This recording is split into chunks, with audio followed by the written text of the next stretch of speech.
On November 29, 2009, the Leafs made a move that in all likelihood will change the immediate direction of the Toronto Maple Leafs franchise.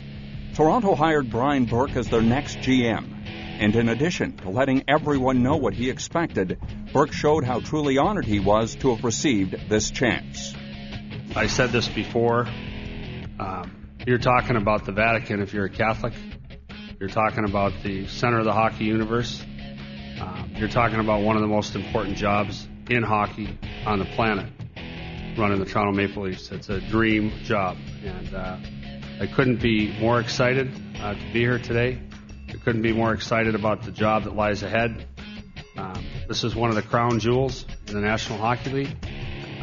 It's an iconic brand worldwide, and for someone to turn to you and say, we want you to run this team is just a dream come true. Like I say, it's something that, can't really put it into words. When I first was offered the job, I couldn't probably embarrass myself how quickly I said I wanted to take this job. That's how badly I wanted it. And as proud as I am to be here today and run this wonderful team, I'm also humbled by it. I'm aware of the tradition here. I'm aware of the burden that comes with running a team with this tradition and this history, with this rich history, and to be the guy that's going to decide how that next chapter is written is humbling. As exciting as it is, it's also humbling. And, to me it's daunting at the same time as it's exhilarating. So rebuilding this team is not going to be easy. Cliff has made some positive steps, but changing the general manager doesn't change the team, and it doesn't change a lot of things. And it's going to take some time and some patience. Changing the general manager doesn't change the roster we're going to address tonight. It doesn't change the record of our team. It doesn't change the chapters of history with unfulfilled expectations that preceded today.